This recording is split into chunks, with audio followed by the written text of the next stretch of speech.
everyone, my name is Karen, this is my channel Rather Bit Reading, and today I'm bringing to you my November book haul.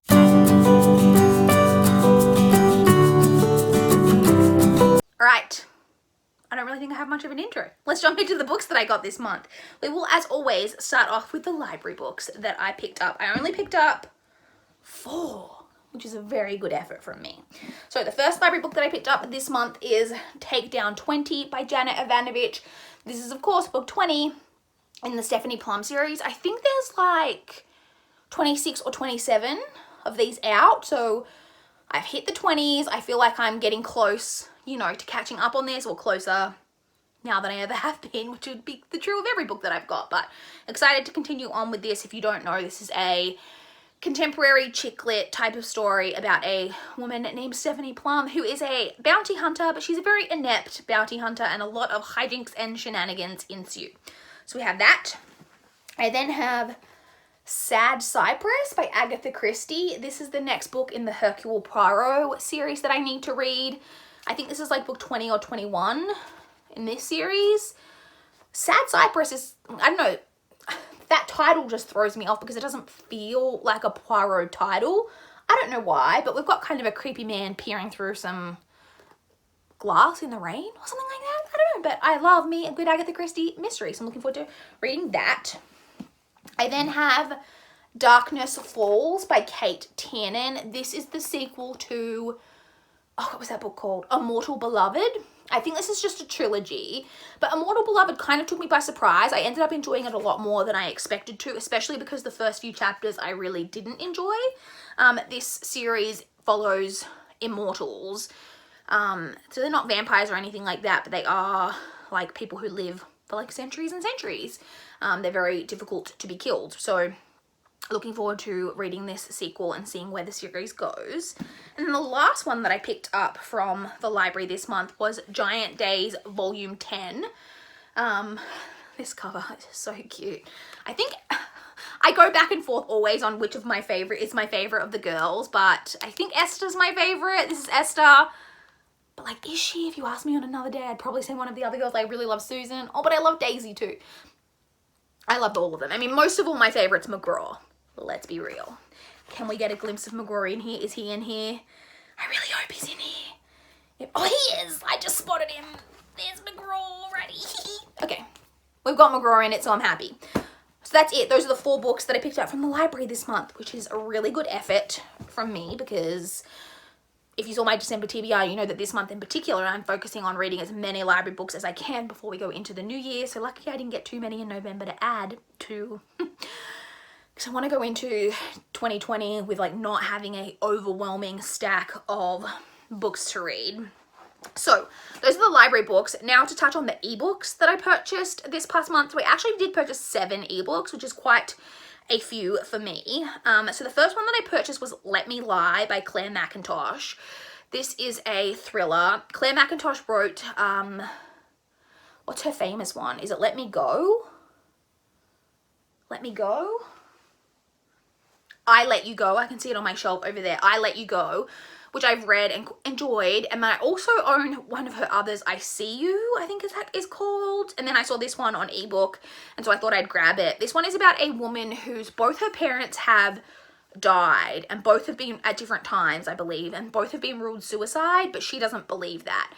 But then also I think the tagline on the cover says something about like, it's not suicide, but it's not murder. And I was like, what does that mean? So intriguing. I then also purchased on ebook Everything But the Truth by Gillian McAllister. So this is one of the books that I have marked as to read at some point, and so I recognized it when I saw it on sale on ebook. It's another thriller. This one is about a woman who, I think she reads a letter or sees something on her partner's computer. So she's currently pregnant, and the father of her child, she sees something that she's not supposed to see that makes her question everything kind of about her partner. So that's what that one's about. I think I've heard, so I originally heard about Gillian McAllister from Emma over at Drinking by My Shelf, and she did kind of a video about Gillian McAllister, or at some point talked about her in a video. And I think this might be her debut, and I think it's her weakest, but she seems like an author that I maybe would want to read like a few of her thrillers. So this one was on sale, so I thought I'd start there. Next, I purchased Here to Stay by Mark Edwards. This is another one that I recognize because I'd marked as to read previously. This one is about a couple who I think have kind of a whirlwind relationship. They get married, and then through some circumstances, the wife's parents and sister have to come live with them. And then it all becomes a bit sinister and a bit weird, I think. This one actually, I think, from what I could see, had really terrible ratings on Goodreads, so should be interesting. Next, we then have books that I bought. I think these were all the next of these ones were part of the Black Friday sales, I think. So I had Look Behind You by Sybil Hodge, which for some reason the name Sybil Hodge just kept sticking in my mind, and her books are always like cheap and on sale on Kindle. And so I was like, I feel like I've got something of this person on my shelf. And so I looked, and it was actually that book, which is Look Behind You, which is the one I purchased, was one that I actually had marked as to read. It's about a woman who escapes from a kidnapping, but then no one believes her. Like, the police don't believe that she was kidnapped. I feel like I've seen a movie with Amanda Seyfried in it that was like about the same thing. Anyway, so it's about that. And then the final 3 books that I purchased on ebook are all part of a trilogy, like is a whole trilogy. I purchased all 3 books in the Wayward Pines trilogy by Blake Crouch. Each of these were on sale for $1.49, I think it was, on the Black Friday sales, which is a pretty good price. So I got like the whole trilogy for like less than $5. This is a trilogy. I think it's about like an FBI agent who goes to this small town because 2 of his like colleagues have gone missing there. And then something happens and he wakes up in the hospital there, but then the town's really sinister and weird and he can't leave, but like no one, like you can't contact anyone from the outside, and it's all very weird and untoward. There was a show created based on this a while ago, but like I say, the whole trilogy was on sale, and Blake Crouch's Dark Matter and Recursion have been really hyped, and I thought, why not grab this? Why, it's really cheap. And so I did. So that's it. Those are the ebooks and the library books. Now to jump into the physical books that I purchased, which at one point in the month, I actually thought, wow, I don't think I'm going to have any physical books in my haul this month. What a joke. I've got 6. So 6? 7. 6. So the first 2 that I have here are ones that I saw on my library's like shelves outside the exit to the library, where you can buy like library books for like $1. Normally the selection's pretty crap, but occasionally I see some interesting ones there. And so this time I bought 2. I saw Paper Ghosts by Julia Heberlin. This jumped out at me because Julia Heberlin's book Black Eyed Susans, which has kind of a matching type of cover to this, I don't think they're part of a series. I think it's just, oh yeah, you can see there, it's basically the same cover but with I presume Black Eyed Susans, because that's a flower, right? Anyway, this jumped out at me, and I read the back, and it sounds like it's a thriller as well. I don't really know anything about it, except that I do own Black Eyed Susans, which I heard a little bit about on BookTube at one point, and I own that, I'm pretty sure, on my Kindle, and so I just thought, oh, this is another thriller from her. I love thrillers. Why not purchase it? Because it's $1. So I got that, and then I also grabbed this one, which I know nothing about, but it was $1, and it looked like a thriller, and I purchased it. It's called The Tall Man, and then it says, you don't find him, he finds you. A senseless murder, a terrifying legend, a family haunted.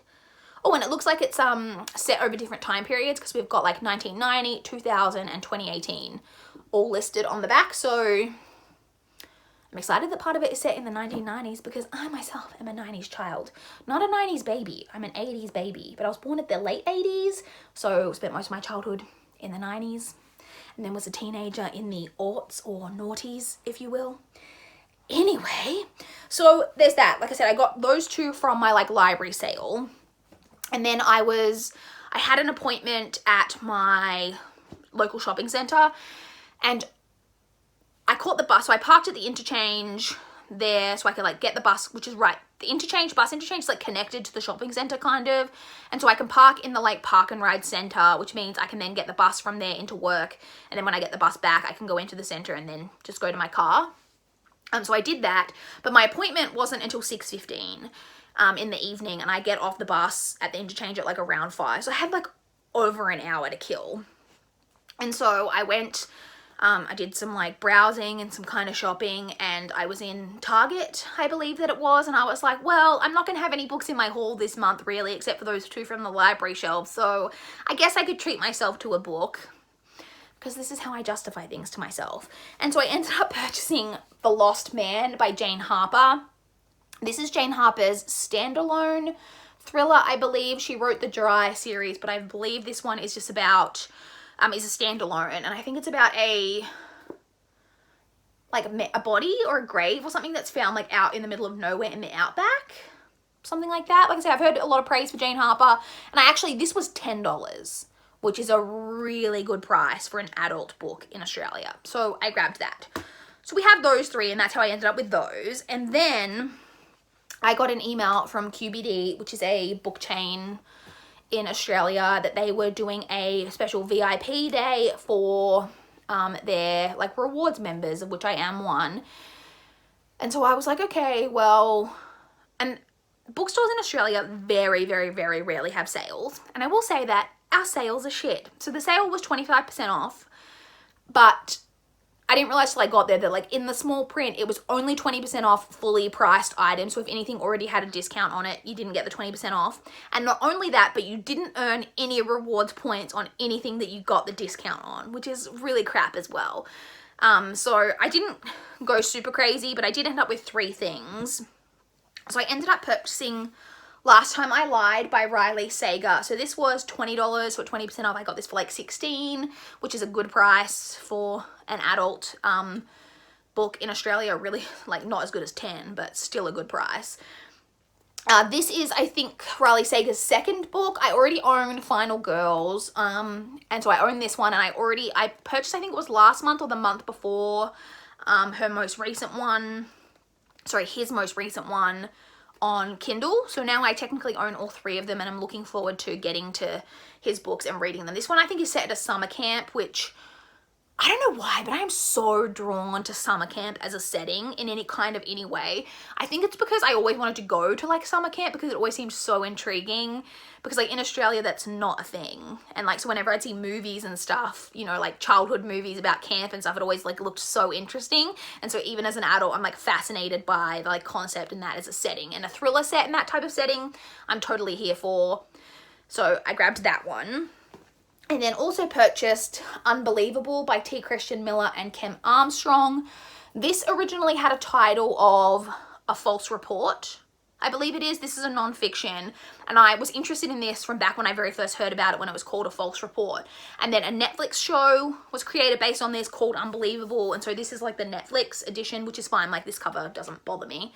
So this is non-fiction about a case where a woman was raped, and she reported the rape and then was badgered so much by the police.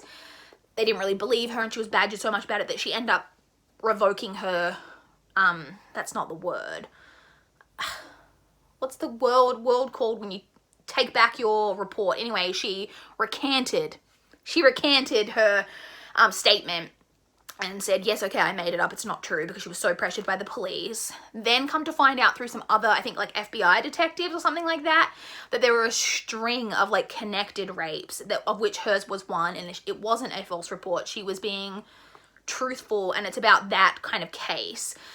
I'm really hoping that this does look at the kind of culture within some police departments and just in the world of general of not believing women when they report rape, and that being such an issue, and why so many women don't report rape. So I'm very interested in this. I've been interested in this for a long time. Like I say, now it's really blown up with the TV show, which I've heard is amazing, and it stars Toni Collette, which I freaking love Toni Collette, and Toni Collette's Australian. So I bought this, is the moral of the story. And again, this was 20, so 16 I think with the sale, so there's that. And then I purchased one more thing, which I was going around for quite a while, like looking at everything, trying to find stuff that was like decently-ish price, so that even with the discount, like I could get like for a decent price. I almost bought a Colleen Hoover. I can't remember which one it was now, but, and this is the thing as well, like particularly at least in that QBD where it's like my local kind of QBD, sometimes the books are in really like not that great condition. I've really been wanting to purchase Little Women by Louisa May Alcott, and I wanted to get it in the like World Clad. I don't know if you can see my like Pride and Prejudice up here. I wanted to get it in the edition that kind of matches that. And they had it, but it was in like really, like it was all dirty and scuffed, and this was a while ago, and so I've been checking back ever since, and they haven't had it since.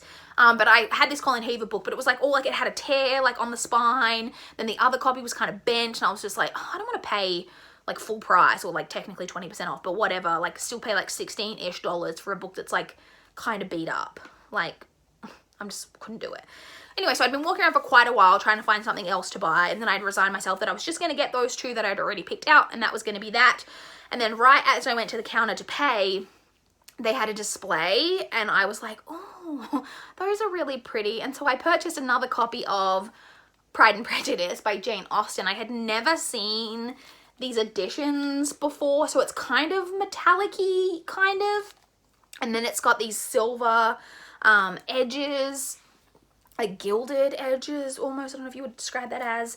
And I do collect, I've got quite a few like editions. Pride and Prejudice is my favorite Jane Austen, possibly my favorite classic.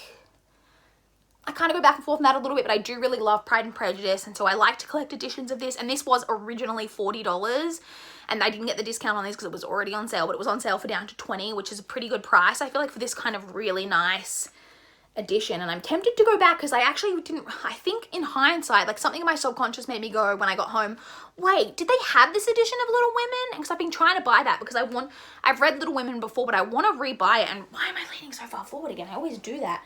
I want to reread Little Women before the movie comes out, the new movie adaptation.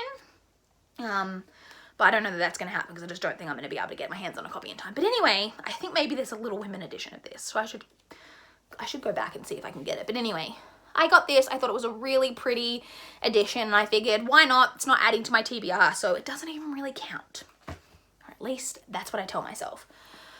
So that's it. Those are the library books, the ebooks, and the physical books that I picked up in the month of November. I would love to chat with you guys in the comments down below if you've read any of these books, if you've got any thoughts on any of them, or how you guys did with your book purchasing in November. Like I said, at one point I really was like, because I knew that none of my like monthly orders were going to come in, like nothing was going to come in November, because I'd kind of taken a break while I was off work in between finishing my old job and starting my new job. When I wasn't getting paid, I like didn't place an order right then, so I thought, oh, I'm not going to have anything come in November, and then somehow still ended up with 6 books. So how did you guys go in November? I would love to know. Please like this video if you liked it. Please subscribe if you want to see more from my channel. That is all I have for this video today. Bye guys.